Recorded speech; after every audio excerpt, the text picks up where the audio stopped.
دوسری بیعت عقبہ۔ اگلے سال جب حج کا زمانہ آیا تو پہلے سے کہیں زیادہ مسلمان مکہ میں آئے، اور انہوں نے حج کے موقع پر منا کے دائیں درے پر رسول اکرم صلی اللہ علیہ وآلہ وسلم کے ہاتھوں دوسری بیعت کی، جہاں آج کل مسجد البیعہ موجود ہے۔ اس بیعت میں 72 مرد اور 2 عورتیں حاضر تھیں۔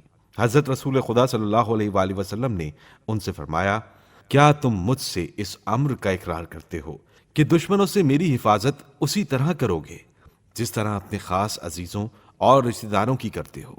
انہوں نے خوشی سے اقرار کیا اور یقین دلایا کہ ہمیشہ دل و جان سے آن حضرت صلی اللہ علیہ وآلہ وسلم کا ساتھ دیں گے اور کسی امکانی امداد میں دریغ نہیں کریں گے۔ حضرت رسول خدا صلی اللہ علیہ وآلہ وسلم یہ سن کر بہت خوش ہوئے اور اپنے اصحاب میں سے 12 افراد کو اشاعت اسلام کی غرض سے ان کے ہمراہ روانہ کر دیا۔ جب حضرت رسول خدا صلی اللہ علیہ وآلہ وسلم پر یہ ثابت ہو گیا کہ اہل مدینہ مجھ سے دلی محبت رکھتے ہیں اور مسلمانوں کے سچے خیر خواہ ہیں، تو آپ صلی اللہ علیہ وآلہ وسلم نے صحابہ کو یثرب کی طرف ہجرت کرنے کی اجازت دی۔ پیغمبر اکرم صلی اللہ علیہ وآلہ وسلم کے قتل کی سازش۔ یثرب والوں کے مسلمان ہونے کی خبریں تو قریش کو پہنچ ہی رہی تھیں۔ اب جو یہ پتہ چلا کہ مہاجرین کی وہاں بڑی آؤ بھگت ہو رہی ہے اور سب مل جل کر سگے بھائیوں کی طرح محبت اور پیار سے رہ رہے ہیں، تو غم و غصے کی انتہا نہ رہی۔ اب ان کو اپنے مقصد میں کامیابی بہت دور نظر آنے لگی۔ اس وجہ سے وہ اس بات سے خوف محسوس کرنے لگے کہ اگر پیغمبر صلی اللہ علیہ وآلہ وسلم نے بھی ہجرت کر لی تو انہیں ان خطرات کا سامنا کرنا پڑے گا۔ جو مسلمان ہجرت کر چکے ہیں وہ ان کی دست رس سے باہر ہو چکے ہیں، اور جو باقی بچے ہیں وہ بھی ان کے قابو سے باہر ہو رہے ہیں۔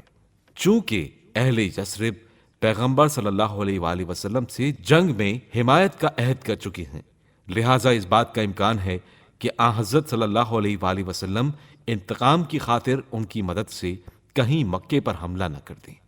اگر فرض کر لیا جائے کہ جنگ نہیں ہوئی، پھر بھی ان کے لیے ایک بڑا خطرہ لاحق تھا، کیونکہ یثرب قریش کے تاجروں کے لیے اچھی مارکیٹ تھی اور اس سے ہاتھ دھو بیٹھنے کے بعد ان کو بہت بڑا اقتصادی نقصان پہنچنے والا تھا۔ یثرب مکے سے شام کے تجارتی راستے کے کنارے پر پڑتا تھا اور مسلمان اس راستے کو بدامنی کا شکار کر کے ان کے کاروبار تجارت میں خلل ڈال سکتے تھے۔ یہ فکریں اور الجھنیں باعث بنی کہ سرداران قریش دار الندوہ میں اکٹھا ہوئے اور مسائل کا حل تلاش کرنے میں لگ گئے۔ ان سب نے اس بات پر غور کرنا شروع کیا کہ محمد کے بارے میں کیا کیا جائے۔ کسی نے کہا جلا وطن کر دو، کسی نے کہا قید کر دو۔ ابو جہل نے کہا ان میں سے ایک بھی تدبیر کارگر نہ ہوگی۔ میری رائے یہ ہے کہ محمد کو قتل کر ڈالو اور اس قتل میں قریش کے تمام خاندانوں کو شریک کر لو، تاکہ کسی ایک شخص یا خاندان سے بدلہ لینے کا امکان ہی نہ رہے۔ یہ رائے سب نے پسند کی اور قتل کی تیاریاں ہونے لگیں۔ طے یہ پایا تھا کہ رات کی تاریکی میں حضرت صلی اللہ علیہ وآلہ وسلم کے گھر کا محاصرہ کر لیا جائے، اور جس وقت بھی محمد گھر سے باہر نکلیں سب ایک ساتھ حملہ کر دیں۔